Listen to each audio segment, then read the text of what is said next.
I am B.Levy to talk with for an her oral history project titled Voices from the African Diaspora, the Black Experience of Bethlehem, Pennsylvania, as part of the Lehigh Valley Engaged Humanities Consortium. We are here at the Bethlehem Area Public Library. Hello, my name is Sholomo Levy. I am an assistant on the Black Bethlehem project, and it is my pleasure to be working with Rayah Levy today and her interviews. Thank you. My name is Robin Stanley. I was born at St. Luke's Hospital here in Bethlehem, Pennsylvania. And Grandfather located here in 1932, and my grandmother somewhere in that same time period. My grandfather came from Fredericksburg, North Carolina, and my grandmother came from Virginia. I grew up in the projects, and that being said, I lived around mostly blacks. We did have Portuguese, people from Poland, people from Czechoslovakia, and Italians. And a lot of them had jobs in the Bethlehem Steel as well. And they had housing for them in the projects because it was close to the Bethlehem Steel, and that is where they lived. But growing up, I got to taste foods from different nationalities. Everybody there treated everybody the same way because we were all in the same struggle. We were all in the projects together. So there was really no prejudice there. But if you stepped outside of that, I found when you went to school, that's where you picked it up, because during high school we got bused there. And that was in, I believe, 73 or 74. They start busing us to, instead of going to Liberty High School, we went to Freedom. And when we got there, we found that there might have been 2 blacks in the whole school, but they were blacks that lived near Freedom High School, which was, we considered that rich. And for the people who got bused there, it was uncomfortable because most of the kids were not familiar with being around that many black people at one time. A lot of the kids on our bus that took the bus with us from the projects found it so discomforting that a lot of them just stopped going to school. My husband was, we met at college. I was going to Howard, he was going to George Washington University, and he was majoring in law. And we met on Howard's campus, and he was very active in the activities at the college. And it was funny because we met on I was leaving campus, he was coming onto campus, and he was asking for directions. And we told him where to go to the event that he was coming to. And he says, well, could I have your phone number? And I said, no, I don't give my phone number out. So he says, I'd like to call you. So got the phone number. And we started dating, and he was interested in what I was doing, which mostly was music. And we got married about a year later. And he was also a substitute teacher in the DC public school system. And I had started working in the DC public school system also. So he was at one school that I was at, and teachers got very excited about it because he's very handsome. And they got all excited about it, but the kids loved him to death. And he started working with the government, and we moved from there because the job that he was working at had expired, actually. So instead of just looking for another employment there, we moved up here because it was closer to my parents. And he was he was the first black lawyer that was hired by PP&L at the time. And we found that we were part of a whole movement of young college and technical people moving into the area at the time. And we started, he was working there and I started working at the church, and I was unable to find another teaching job up here.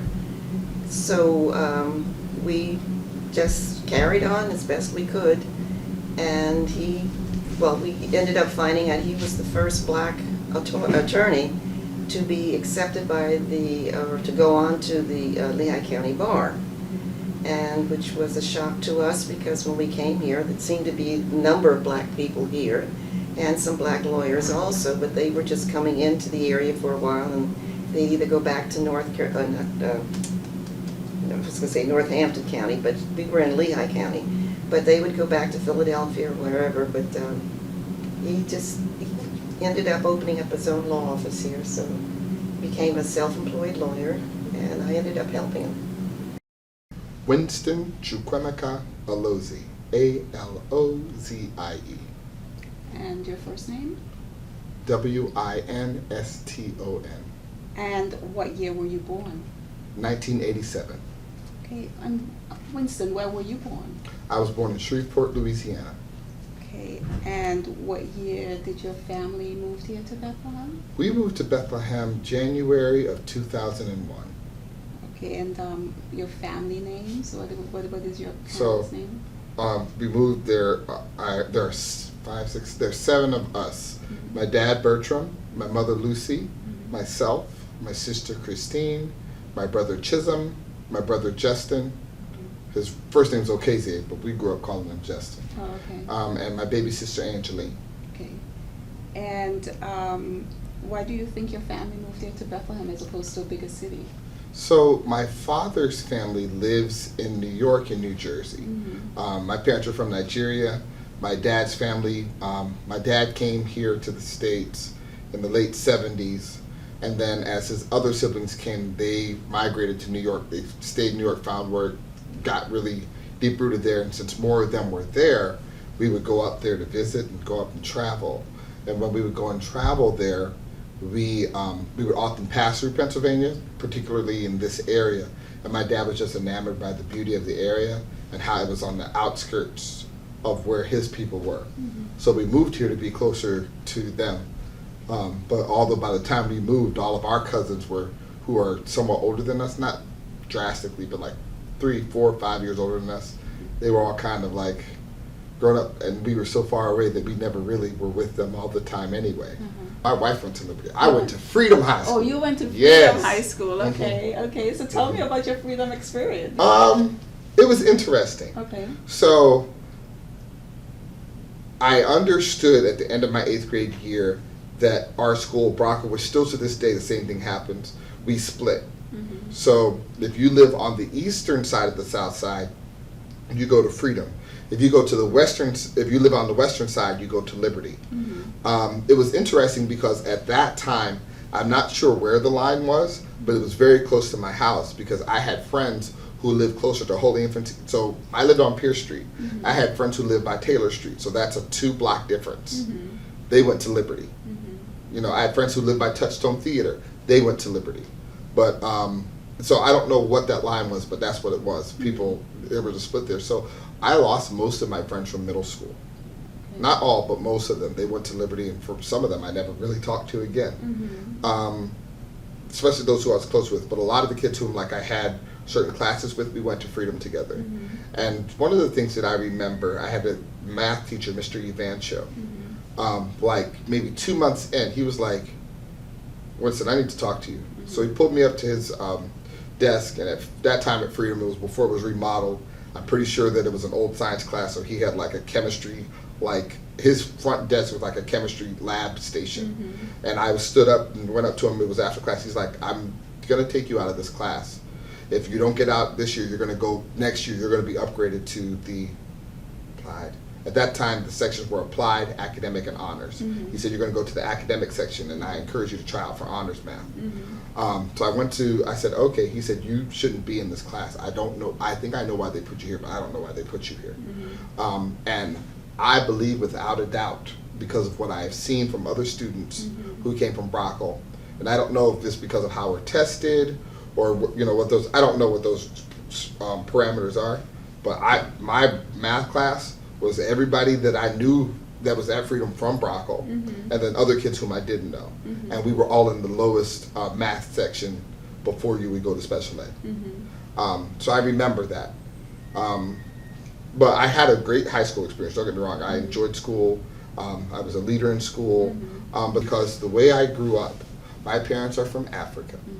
And to be very honest, my parents raised us to not really be ingrained in black culture in the United States. For a long time, we weren't allowed to listen to rap music. For a long time, we only watched BET if mom and dad weren't home, and we kept it low so we could hear them come in. You know what I'm saying? So there were just certain things that we didn't do, and so I didn't have the connectivity, that other folks did. It wasn't until I started going to an after-school program through the Spanish Council, where after we did our homework, we watched 106 in Park. And so then I could connect somewhat with folks. But so during lunch, I would try to sit with some of my white friends, and it would just be awkward because they're sitting and they're talking about stuff from the neighborhood, because when after school, they all hang out together and they're all cool together. And I'm in classes with all of them, mind you, but I'm not with them in a social connection. We don't hang out after school. So I would end up sitting with the kids of color. My name is Sharon King, SharonKing. And what is your date of birth? My date of birth is April 15, 1962. Okay. Roughly what year did your family move to Bethlehem? My mom came to Bethlehem in the 1950s with some cousins of hers. And then my father, I think at the time, was in the service, so he followed after that. And then at one point, all of my mother's siblings lived here, and they kind of followed after my mom. Some of them lived with her for a time before they moved out on their own with their own families. In 1964, my mother joined the Bethlehem Police Department, possibly on a dare from one of my aunts that they were both going to apply, put in applications, and then my mother was the only one that did, and then she ended up joining the force in 1964 when I was 2 years old, and she was the second female police officer to join the Bethlehem Police Force, and I believe the first African American woman to join the Bethlehem Police Force. My name is Clyde E. Bosket Sr. Bosket is capital B-O-S-K-E-T. E is for Edward, E-D-W-A-R-D, and Bosket. Clyde is spelled C-L-Y-D-E. I'm a senior because I have a junior in the family. I was born September 8th, 1929 in South Carolina, Saluda County. It was during sharecropping time. More 21 years of my life was on the farm, a plantation where we shared our goods. And as I grew up, my operation on the plantation changed, but it was always behind a horse. It was never a machine, although we wished for a machine that would do much more work than a horse. But the Lehigh Valley needed an Afro-American professional barber hairstylist. That includes Allentown, Easton, and Bethlehem, because the cities were small, but Afro-American was small numbers in all three towns. I was able to serve them for 42 years as I trained different age groups in the business how to dress and style hair. So then everything changed after 40 years to a different level of business. Vivian T. Hungerford, Vivian, T as in Thomas, Hungerford. And can you please tell me your date of birth? November the 13th, 1938, was on 4th and Polk Street. My grandfather pulled him out of school, and my dad started working on cars at Chevrolet, which was on Broad Street. And then from there, he went into the Bethlehem Steel. Oh, he worked at the Bethlehem. He worked at the Bethlehem Steel, yes. Did he share stories about working at the Bethlehem Steel? What was it like working there with the? It was hard. It was hard work. My dad was a burner. He melted steel, and he had a good rapport with the workers. But it was back then no one knew anything about racism. But back there it was imminent. They treated them differently. Mm-hmm. And but my dad was the type of person, he got along with everybody. Mm-hmm. And he knew everybody. And they made, he worked as a burner for, Daddy was in the steel for 44 years. And that's all he did. I have like a photostatic upstairs here. And I reminisce a lot. You know, I think about a lot of things that happened, good things and bad things. Right. And tell me, what did you do at Western Electric? When I first started there, I went into what they call the record clerk department. I worked in the shop area, and Mr. Steve Hickle was my boss, and I kept record of all the production output for that day that each employee did, because they got paid a percentage, and as a group they got a certain percentage if everybody met their quota. And I was the record clerk. That was my title. And that was, I worked there for, it was a little better than a year, and then I went as a secretary into the medical department. Then from the medical department to the merchandise department, and these were upgrades. And these are all Western Electric? Yes, it was all Western Electric. And then when it turned to AT&T, I was in material ordering. And then I got another upgrade. I went into purchasing, which was in '85.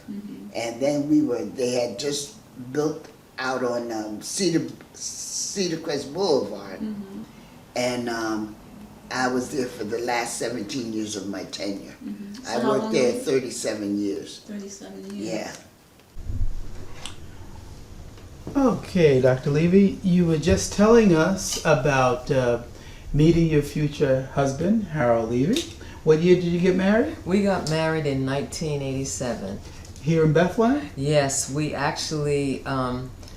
actually married at the Emmanuel Evangelical Church on Center Street, because the church, our church, Grace Deliverance Baptist Church, which at that time was located on 838 North New Street, was small, didn't accommodate the number of guests that we were having. So we got married at that evangelical church on Center Street, and then we had our wedding reception at the Hotel Bethlehem, and we had a very nice wedding reception, and we heard from some of our guests that the people at the Hotel Bethlehem were kind of, well, who are these people? Who are these black people, are they from around here? Because we had guests coming from the Pittsburgh area, New York, and everybody came looking very beautiful and stylish. So we heard that the people at the hotel were wondering, well, who are these black people?